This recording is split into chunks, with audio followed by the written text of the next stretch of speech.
到呢，目前呢说这个李强呢，他要在这周的时候访问了纽西兰哦，而这个呢也是中国的总理时隔7年哦再度访问纽西兰。那当然呢，也说会在一些关键的议题上啊，希望两国可以有更多的接触哦。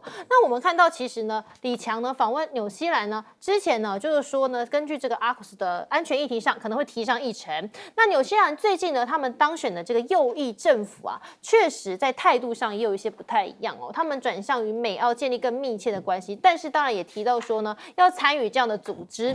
而纽西兰的外长呢，是在5月份的时候哦，猛烈的抨击哦，说中国在太平洋岛屿的行动，更警告说不要采取可能破坏地区安全这样的行为哦。好，所以呢，在这一周，李强要访问澳纽，这是7年来第一次哦。那也预计说很有可能呢，在商业上有一些进展。比方说呢，就是说艾班尼斯呢，原本预计6月16号要在坎培拉来进行这个双边的会谈。那行程是李强呢会前往博斯来出席这个 CEO 的圆桌会议，到时候包含大型的矿业公司啊、银行啊、农贸出口商这些呢有业务往来的高层都会参加这一场会议。所以呢，这一次的出访哦，也有可能是对于澳洲的活龙虾解禁，是不是大家也很期望说可以提供一些契机哦，也是作为双方未来恢复友好贸易一个关键的讯息哦。好，那另外我们看到哦，中国现在呢准了澳洲牛肉入关了，巴西开始觉得有些不安了，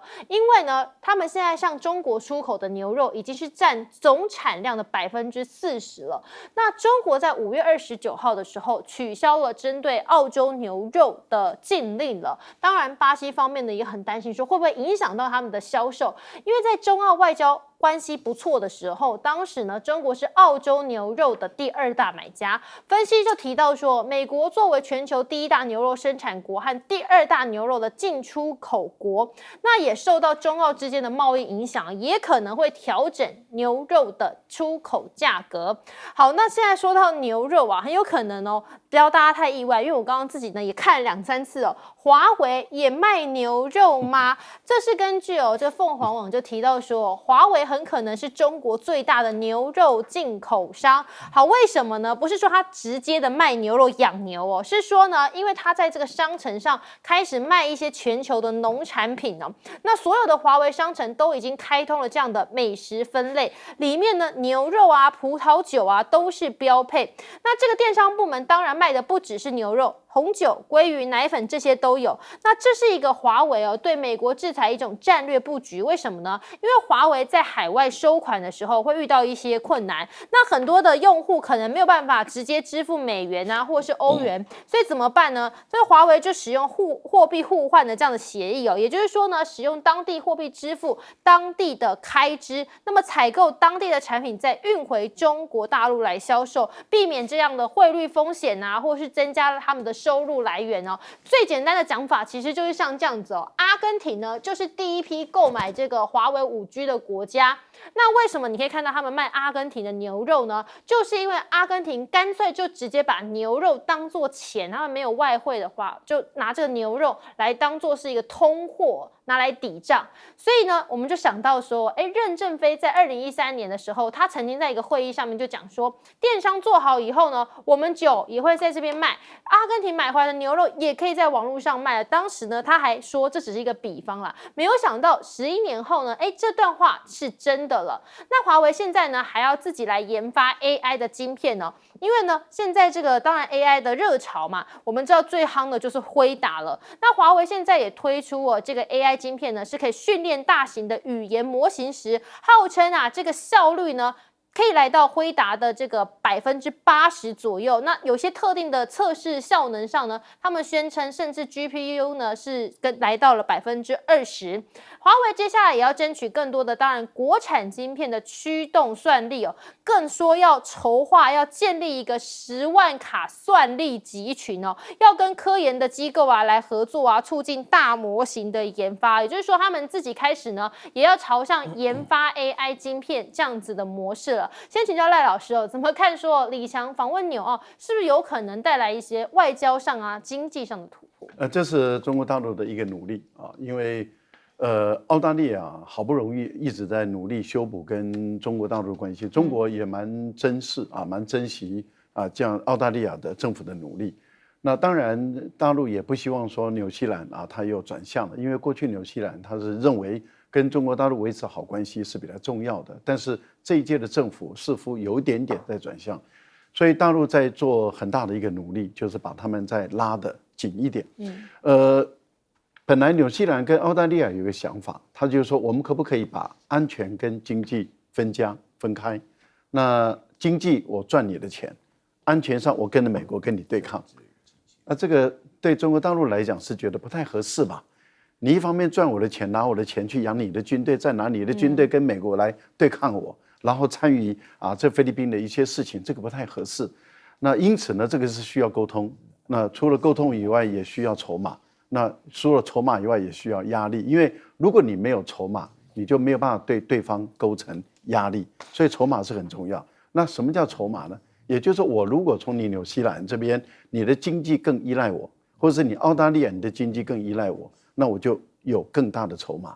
如果你都不依赖我，我就没有任何筹码了啊！我想这个部分里面就把筹码先建立起来。那这样的情形下，如果你不考虑你的厂商、你的生产制造商、你的酪农、你的牛农、你的利益的话，那你要跟着美国对我对抗，那对不起了，那我只好把你的龙虾关掉，把你的红酒关掉，把你的矿产关掉等等的，这个是我可以做的事。这代表什么？这个就是筹码，所以筹码要先创造。我觉得这一点的努力是有必要的，也是一个谈判的技巧。对，有这样的一种做法，我觉得这个做，而且这个对中国大陆没有坏处。为什么？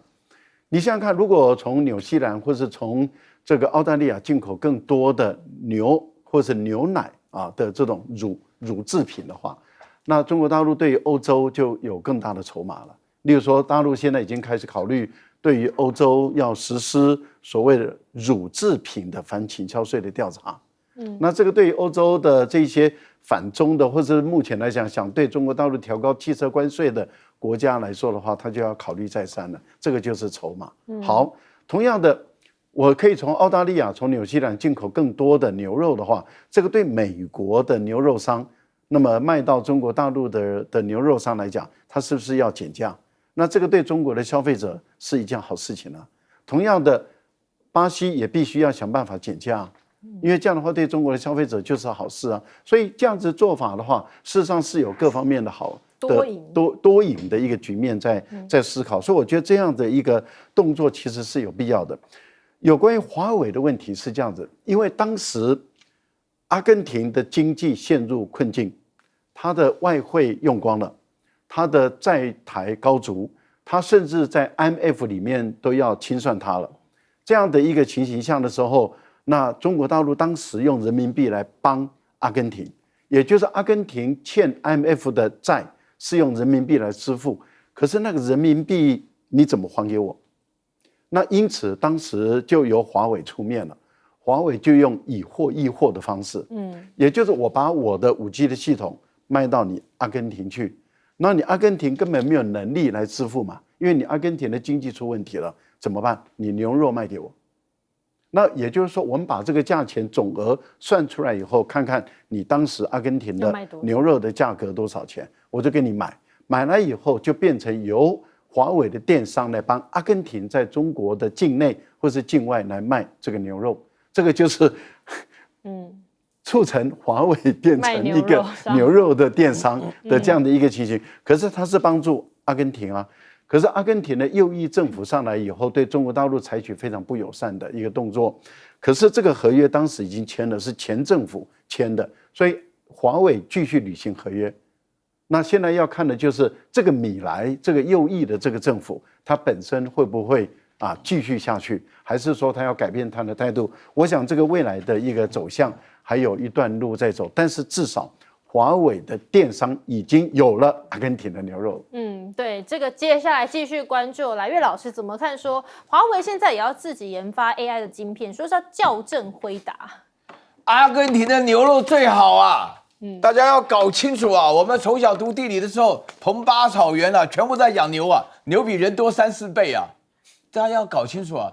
一样的牛啊，可是西方人吃的牛肉就是不一样，为什么？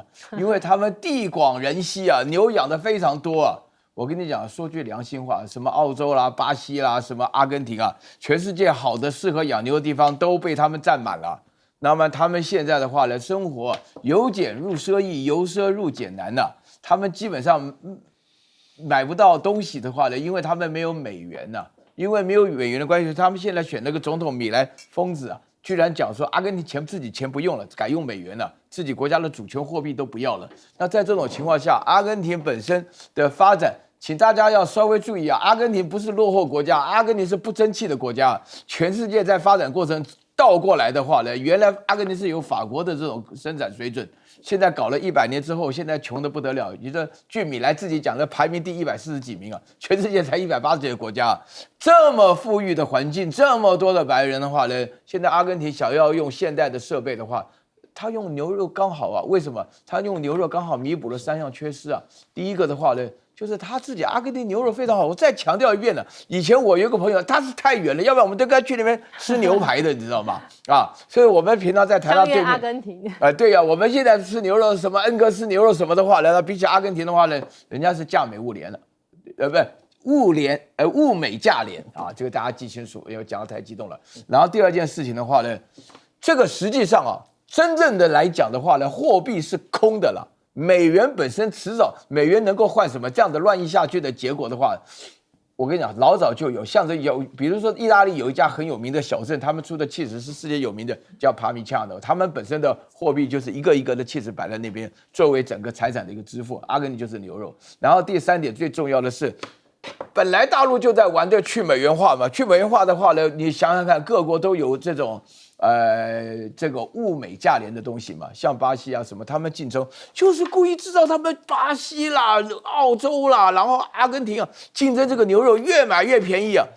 我说句良心话，像我们本身非游牧民族的地区，我们农工的地区的话，我们这个吃同样的牛肉就是不一样啊。我们这个很舍不得把牛肉拿来，美国人基本上那个 fillet， 大家看整个牛肉当中的切法，仔细切完以后，剩下的部分，美国本身有很多牛肉器官，像牛肚啊，像是牛4个胃啊，你到了成都去涮着什么的话，那个讲起来的话呢，你华为这边卖牛肉，其实讲起来无可厚非啊，刚好就是也只是刚好，而且我认为。华为本身的发展当中啊，这个的确，它自己的科技的发展会变成全世界最重要、最争气，而且最有发展的企业。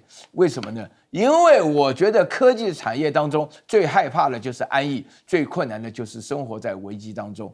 华为这多少年了，已经被美国的制裁5、6年下来的话，越打越强。自己本身，华为本身自己差一点要自己去养猪啊。为了企业的生存，它就有今天的成果，是一个非常励志的故事啊。那委员是不是一种去美元化的战略布局？是，我想这2个问题我们都直接来谈。第一个呢，不要把华为认为只是电商，它现在呢，在整个的全世界里面，它会变成大陆里面蛮大的一个大贸易商。怎么来讲？因为现在很多需要4G、5G 的国家，但是经济上是有压力，就是有货无汇。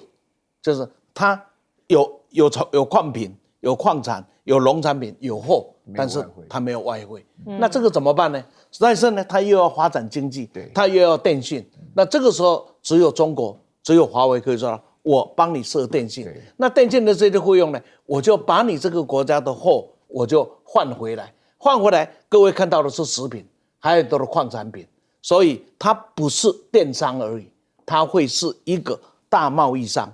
而这个大贸易商以货易货，那所有什么叫货币？能买得到货的才叫币，没有办法，不然就是废纸一张嘛。第二个就是您刚才特别提到的有关华为这个晶片的问题。那因为我个人的事情的业务里面呢，涉及到这一点，所以稍微有点了解。那目前的 A100啊，就是。A100就是有关那个不是这个英伟达的，英伟达100呢，大概现在新的 GB 马上就要出来了，但是就 A100是非常强的一个芯片。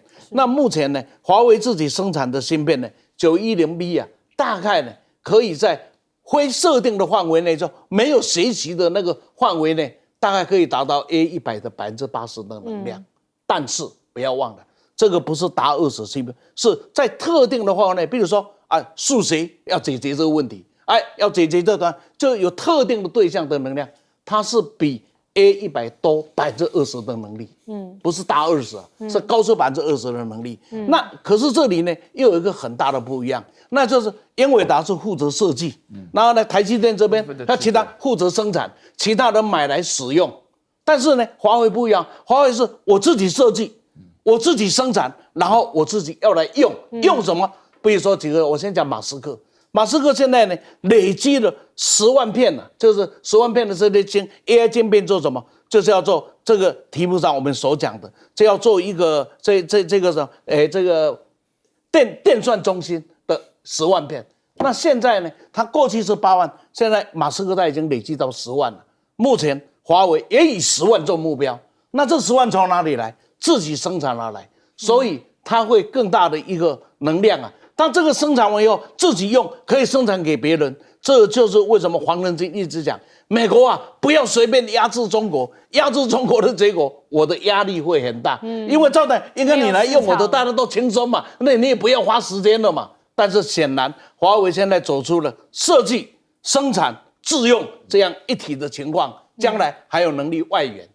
对，就变成一条龙式的生产。好，我们接下来看到是这个金砖的外长会议哦。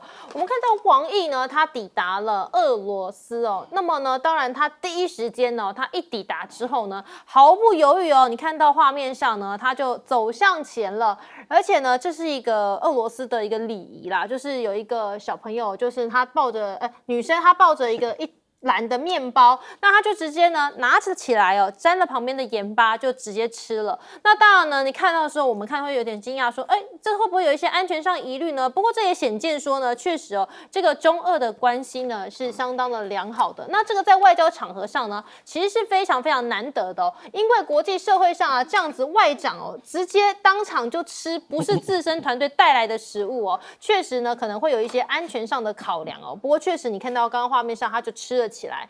那在这个外长会议上呢，其实王毅也提出了一个所谓大金砖的战略哦。他说，当前个别的大国是重拾了冷战的思维，那拼凑出呢地缘政治变成一个像是小圈子，他公然呢抵制了联合国安理会的决议哦。所以他认为这个时候我们应该要发挥所谓大金砖的一个政治的意涵哦，把金砖打造成新兴市场啊、发展中国家啊等等这样多边的合作机制。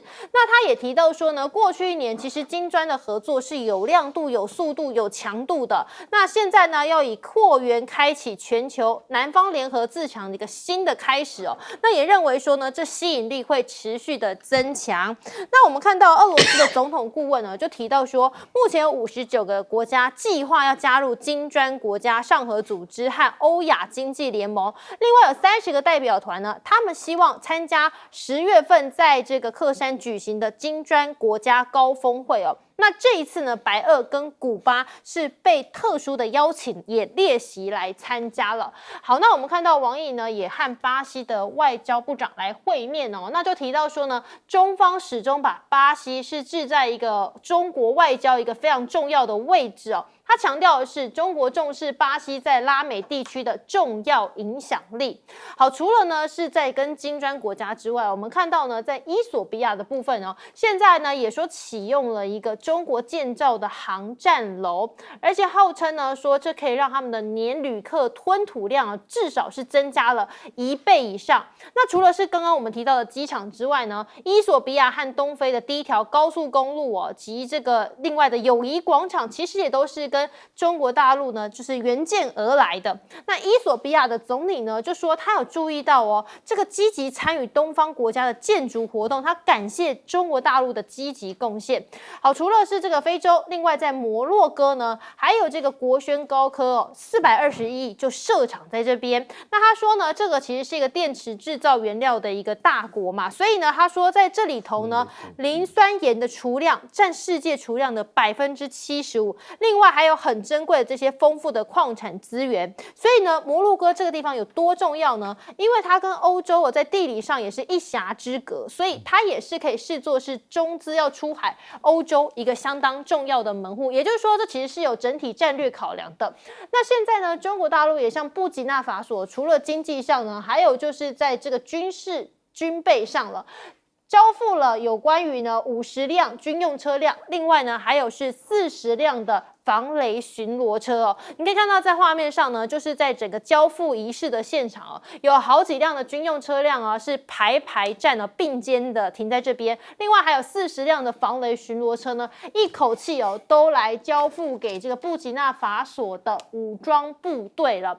那其实呢，中国在非洲派驻有这样的私人军事公司的4个国家，除了是中非共和国、吉布地、伊索比亚，另外还有苏丹。所以啊，有一个评论就形容说，这是什么呢？中国武器正在占领非洲，因为2019到2023年间呢，有21个撒哈拉以南的非洲国家，他们接受了中国武器的大量交付。那另外呢，从2020年以来，中国也已先向奈及利亚交付将近有300辆的装甲车等等的这些武器哦。还有呢，近期啊，在辛巴威呢，中国也捐了一个2800万美元的一个装备哦。所以呢，就说中国人可以说，他们将为您提供一支全新的军队，也会直接帮你建造一条铁路哦，这是他们在形容的。那美国呢，非洲司令部哦，现在呢也警告了，他就说美国军售批准太慢了，所以很多的西非国家，他们干脆就变成呢是转向中国，因为中国不只帮他们提供武器，习近平甚至也承诺会加强联合演习，也解决他们的安全问题。所以你看到非洲有50个国家的军官呢，他们就参加了中国提供的军事教育课程，也显现出在武器上啊、军武上呢合作是越来越密切了。好，我们先请教赖老师，怎么看说这个金砖的外长会上呢，王毅提到这个大金砖这样的战略？这次金砖的高峰会是在俄国举行，喀山嘛，在这是最重要的一次的会议，就是外长会议。因为外长会议结束以后，那已经帮他们的国家元首都已经搞定了大概的方向。目前的方向大概分三块区域：政治安全这一块区域，还有经济金融这一块，另外就是文化的交流合作，这3块区域。文化的交流合作就是让这金砖国家彼此之间的文化交流再更多一点，然后让彼此之间的社会融入度更大一点啊。那减少因为文化上的歧义产生的一些矛盾，我觉得这是一个很深的一个工作。这次的经济金融的问题，主要的就是本币交易的问题跟清算银行的一个开设。那这样的话，会对于人民币，因为人民币是中国是金砖国家的最强大的经济体，而且也是工业体系最完整、金融体系最强大的一个国家。所以呢，如果这一次他们决定了，我想应该已经这方向8、9不离10了。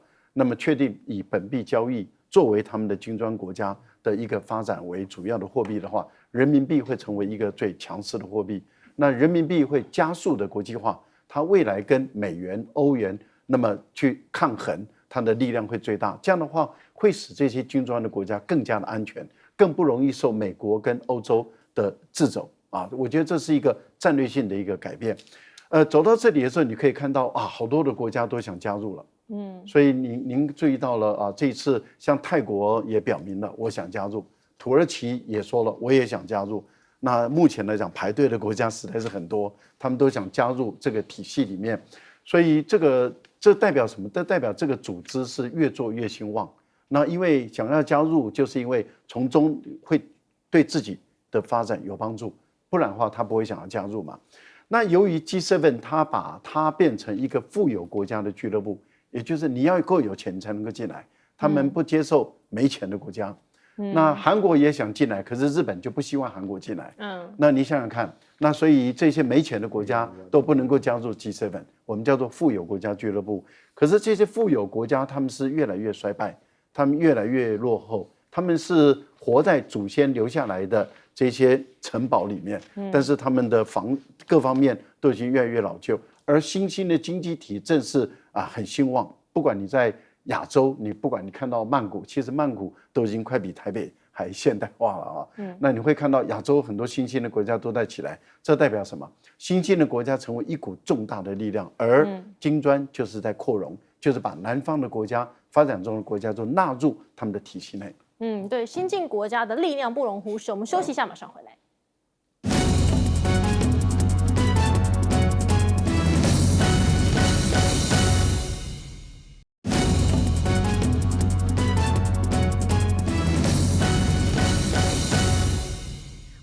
节目现场，岳老师怎么看说华为现在这个卖牛肉？那刚刚讲到牛肉，那现在还有金砖呢？这个59国他们要抢入上合组织的。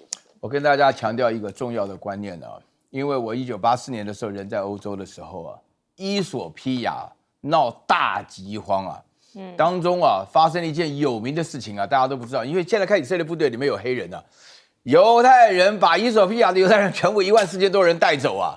其他的根本不管啊，饭都没得吃啊！到今天呢，我看到这个消息啊，伊索匹亚我都不敢就变成了金砖峰会里面的重要的成员之一啊，在里面整个因为中国的建设而脱胎换骨啊，这个的的确确是很伟大的事情，因为我永远不能够忘记啊，那个时候我跟比利时一些小鬼头住在一起，他们的垃圾桶上面就写法文的 “pouletopie” 啊，意思就是说这个垃圾桶里面东西是给伊索匹亚人吃的。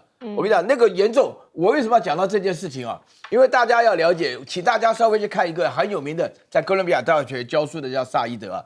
他说，被殖民地区的人呢、他已经完全忘掉他有发展的可能性，因为他的发展完全按照宗主国的方向来发展。今天中国制造出发展的新希望啊！我跟你讲，这件事情非常重要。为什么？因为你被殖民的人的话呢，所有的大家一定要了解。因为我自己读过开发中国家政治的这个学位啊。因为你如果同学里头有非洲来的，有东南亚地区来的，其他包含很多被殖民人的话呢，他们发展都以自己的宗主国为主，所以那个时候你就会发觉说，他们在发展方向来讲。啊，比如说那个非洲有大概50几国讲法文的话呢，他们就会觉得说，真正从巴黎来的才是真的有价的东西。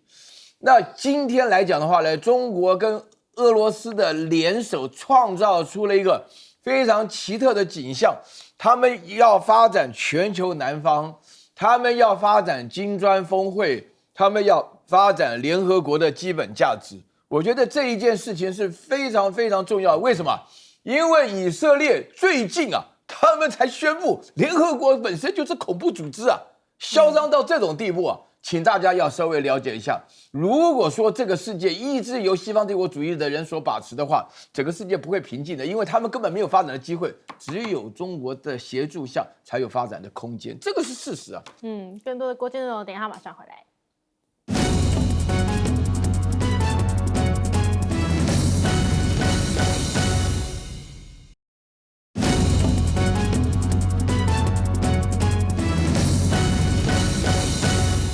欢迎回来，新闻大白话。委员怎么看说这个中国大陆武器正在占领非洲这样的讲法？是，我想2个角度简单来看。第一个呢，就是中西啊，中国在崛起，希望在没落的时候，中美之间出现了什么情况？就是中国大陆呢，以金砖扩容，带着这些所有的国家，大家一起发展，一起成长。而美国呢，是小院高墙，盟邦围堵，它的存在就有一个目的，为了霸权要堵住中国。中国的存在有一个目的，要好，大家怎么样子一起好，这就是未来世界的格局。再过来呢，看非洲，哎呀，美国不要紧张，因为中国大陆经营非洲已久矣。你是现在才想到啊？美国是非洲的发展是最难，太来不及了，来不及了。他现在才想到，而且我刚刚才跟赖教授讲个题外话的，那时候你非洲的这些领导人到美国去，那是什么待遇啊？那什么待遇啊？那我收身就收身了，那什么啊？但是呢，非洲再小的国家到中国大陆去，它就是一个国家的领导人的待遇。这个绝对不会因大小的差别。你作为非洲人，你有什么想法？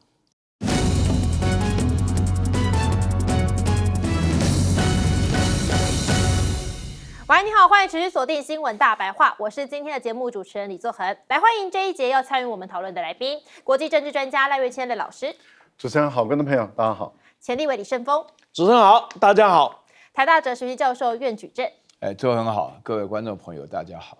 好，我们先来关注这个大家刚刚讨论到说非常荒谬的事情，就是呢，中国大陆一个陆籍的快艇呢，它竟然呢就这样一个人单枪匹马在大白天闯到淡水河。好，那我们的国防部长呢顾立雄他就说，确实哦，我们没有办法排除这是不是一种灰色地带的手法测试底线哦。他也坦言说还在厘清调查当中了。好，可是呢，现在我们看到美国呢也很担忧说中共的军事战力到底是如何？我们看到呢，中国大陆就秀出了这个巷战的一个机器狗有专家就直言说，这其实呢是不是在威吓台湾呢？美国的这个安全研究中心副主任呢就提到说呢，军用的机器狗在最近呢中共的军演当中，你可以看到都有亮相，他不排除这个是对台武吓剧本的一环。那么另外呢，也有分析家认为说呢，这样的军事布置最可能是应用在哪里呢？就是对台湾的城镇战当中了。那由于台湾西部有高度的城镇化，所以解放军一旦的成功抢滩登陆自然呢就会进入到复杂的都市攻防战了。这样的分析大家就联想到刚刚我们讲的嘛，这个闯淡水河的事情呢。好，那另外呢是看到中国大陆三管齐下的海上威胁，包含日本菲律宾、台湾同样现在呢都是紧张的氛围提高的。那另外呢，中国呢也把这个侵略行为限制在分析人士他们认为的灰色地带，也就是刚刚提到的那确实呢也没有真的实际发生冲突，只是我们看到在最近呢，其实争议比较多的，包含金门以及钓鱼台还有黄岩岛，都是在第一岛链上那现在美国怎么办呢？是不是要拉日本来对抗中国呢？好，美国海军呢现在说要加强对中国大陆的监控，所以呢，包含第2架的这个相关的呢海军的也无人机也部署到了冲绳了。冲绳时报就提到说，在9号的时候呢，抵达了嘉手纳基地。美国军方准备呢要加强在中国活跃地区的监视和一些相关的情报行动那美国驻日本的大使也坦言，他就说呢，确实他们是需要日方的协助。他说，日方如果能够承担美国军舰的船只修理保护作业的话呢，美国就可以专注在建造新的船舰。这有助于呢维持和中共抗衡的力量。好，但是呢，现在日本呢确实呢在整个社会上和中国大陆对立的状况呢，我们看到就是靖国神社这件事情呢，尽管说日本和中国其实是没有引渡条约的，但是呢，有日本在地的当地媒体就认为说这个事情太严重了，所以他喊话中方应该要配合日方的调查，甚至呢应该要把这个嫌疑人呢送到日本。好，但是呢，自己这个日本政府岸田可能呢是逃开冒了一手，为什么呢？因为呢 NHK 的民调当中就显示说，他的不支持率还比上个月份还上升了5%，已经是来到了60%了。那岸田的内阁支持率呢下滑了3%，来到了1%，这也创下了他2021年就任以来的一个新低了。好，另外呢，另一头看到是菲律宾是不是也来加强抗中的行动呢？我们知道在南海的印象，菲律宾跟中国是不断的交锋那么现在日菲呢有一个所谓的2+2磋商即将就要登场了。日菲的外长和防长呢预计在7月8号在马尼拉来举行这样子的会议那两国当然现在就是要力争说呢可以签署这个互惠准入协议那这为什么呢？他就是提到说呢，未来在军队的协防等等军事上的合作，双方可以更进一步的深化。那菲律宾的总统小马可仕就坦言说呢，现在来讲，外部的威胁变得更加明显，也更令人担忧了。所以这是为什么他们要做好准备的一个很重要的原因。他说，菲律宾必须做好应对这样外部威胁的一个准备但是呢，现在有调查就说73%的菲律宾人，他们其实是支持对北京采取军事的行动的。他们呢支持说，透过这个军事行动维护菲律宾的领土权利。比方说，像是可以扩大海军的巡逻或者是增派部队那另外一头呢，当然中国大陆对于这样子的说法他们就指责了。他说，这背后的引武者是谁？背后的引武者其实是美国。他说呢，这个美国是为首的军队，正在南海推动军事的部署和行动这是加剧海上的争端和冲突，其实也损害了沿海国家的合法权益。好，我们先请教委员怎么看说当然现在这个中国快艇闯入淡水河，引发大家的哗然可是呢，这是不是真的也是类似呢？像是这个巷战等等，可能就是剑指台湾了。假新闻，我第一句话，发生这个事是真的，所有的推论是假的。理由很简单，假如这个人入侵的台湾，这是真的，然后呢，应该怎么样子？应该调查清楚，才公开开记者会，是不是？结果今天已经怎么样子？大阵仗的记者会，就为了一个开庭入侵的人，然后署长亲自主持，然后呢，这个发言人呢讲了一大堆，然后要给大家问到饱，但是能问出什么？道理，假如这是有问题，应该调查，调查完以后公布，该谴责谴责，该骂该骂，那该误闯误闯，是不是？没有，我们叫大家为什么想借着这个事情想来凸显这些什么啊？来推出一个新的名词，叫做灰色地带。我们现在新名字很多嘞。那在我的看法，只是这样而已。他就是要让你跳舞，就像菲律宾一样，搞出73的民意，跟中国大陆干啊没有关系。他的目的是这样子，是把台湾要送到哪里去？这一群人真是没良心到极点了。第二个就是这一个话是伯恩斯最近才讲的，就中国大陆最近呢，在东海跟南海就非常的霸凌邻近的国家。那我要请问，指的是哪里？就日本的钓鱼台，指的是现在的菲律宾的黄岩岛。别忘了，钓鱼台是属于中华民国，然后呢，这个宜兰县呢头城乡，头城镇。当这样子的时候，台湾跟日本在钓鱼台有所争议的时候，大陆只有口头声明，从来没有动作。OK， 那么到什么时候？就是当两边和好起来了，这马英九的时代，两岸和好起来了，日本紧张了，两岸会不会联手来处理钓鱼台？那就他就没得份了。所以他赶快跟台湾订了一夜协定，因为台湾只要有鱼可以捕，那这主权是谁的，先放一边好了。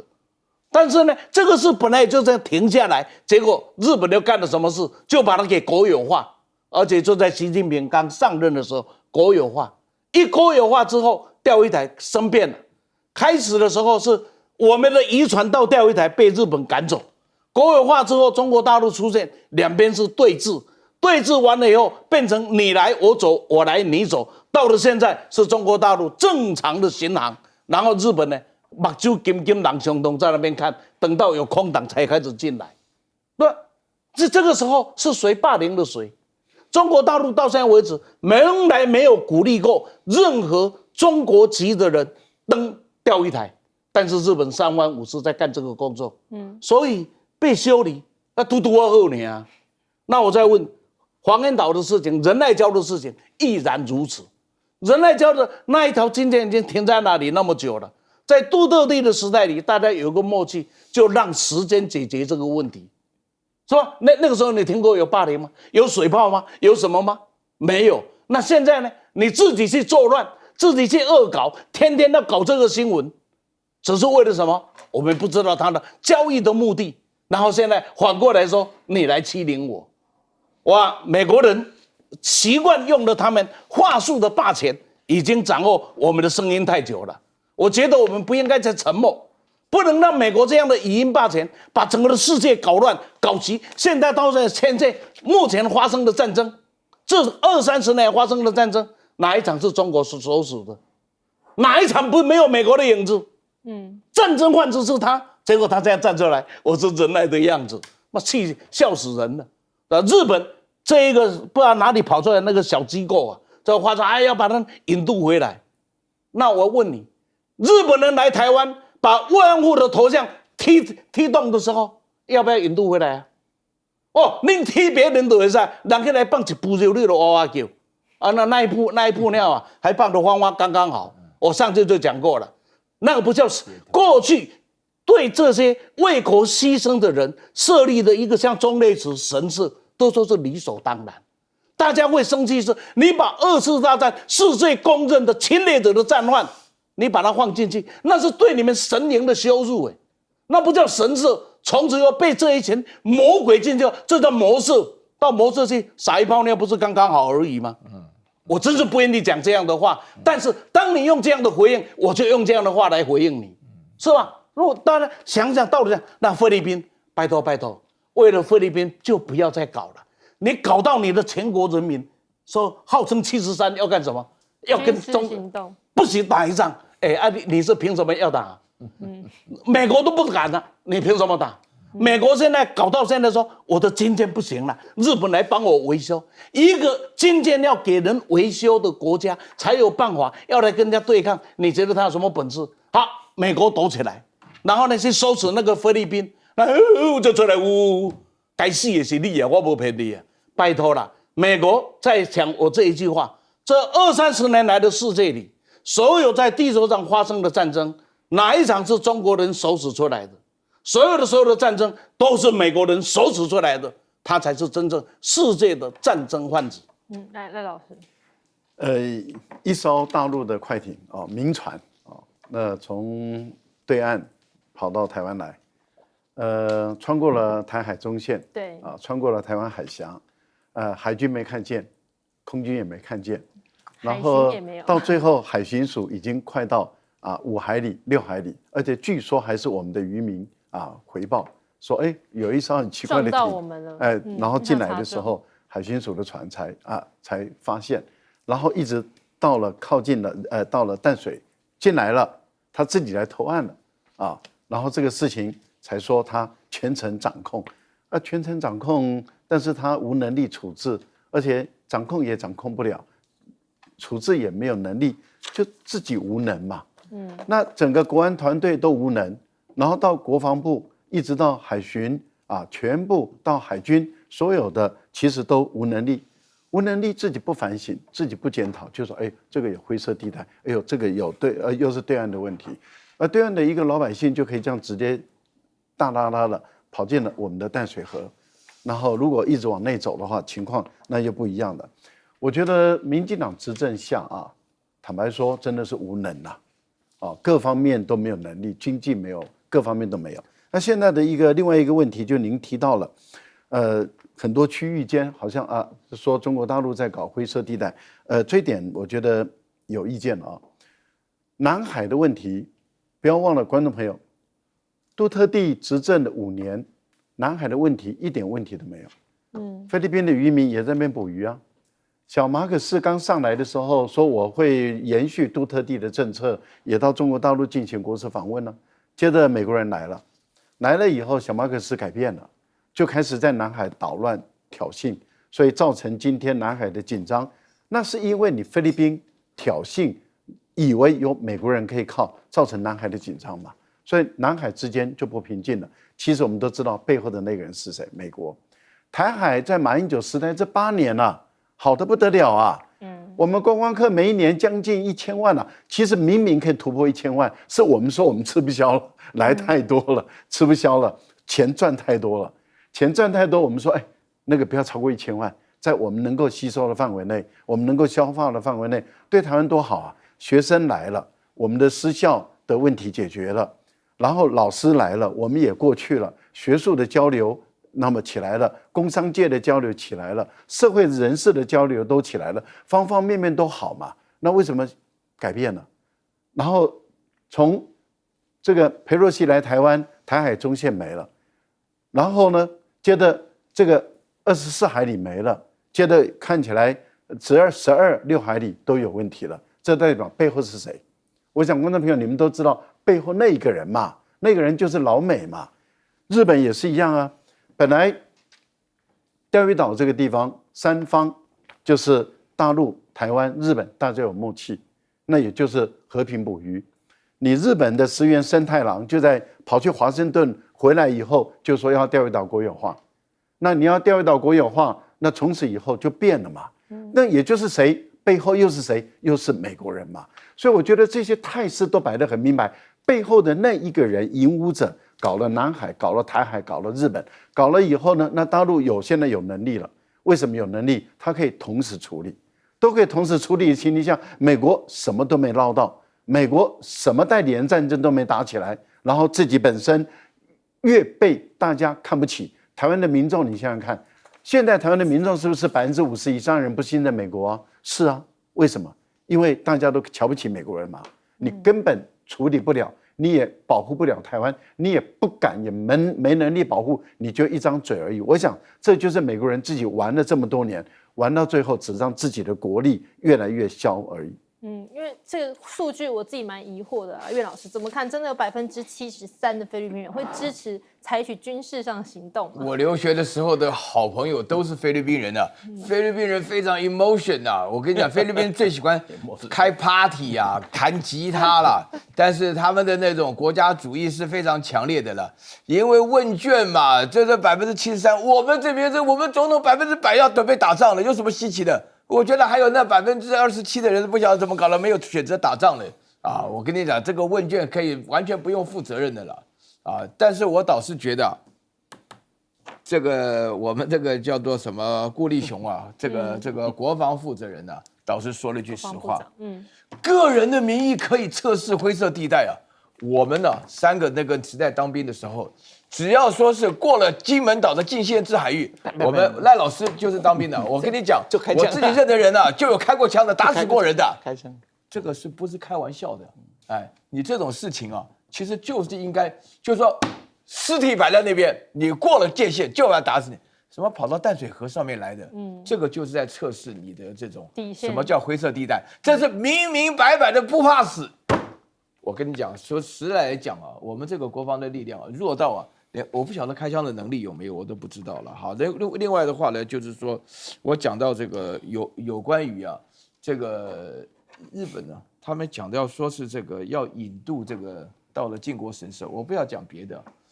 那这些人他走了以后，那你没有引渡的条款，你现在讲这种事情啊，你要干什么？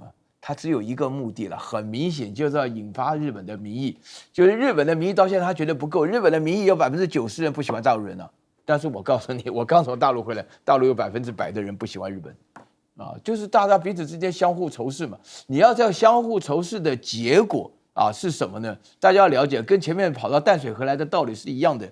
你民间的话呢煽火，官方的话呢本身的话，除了无奈的话呢，他们也有立场啊。那天的外交部的发言人毛宁讲得非常清楚啊，照理说他应该先表达遗憾，但是他先指责你靖国神社搞了这一套东西的话，那老百姓的心情压不住，我有什么办法？你不发签证嘛？这大家都不要来往嘛。所以说你在这边情况下讲的，回到就是说美国本身啊，要找日本人来修船啊。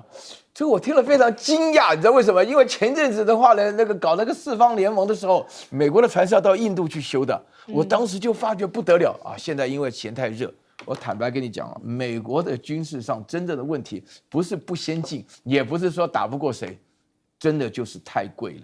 你拿台湾这几次的军购，你想想看啊。开口闭口啊！有一次啊，美国一个参议员拿出一包螺丝啊，问那个美国本说这一包这个钢铁螺丝多少钱？5万美元啊！你要了解啊，这个实际上讲起来啊，如果你这样子的发展下去啊，你的军事预算如果贵到这种程度下，你还在那边拱火啊、挑逗啊、闹啊，这个，我跟你讲，美国基本上打不起自己所要求自己要打的仗啊。这种情况下越搞越严重啊。所以这个趋势的发展的话，我们一看非常明白啊。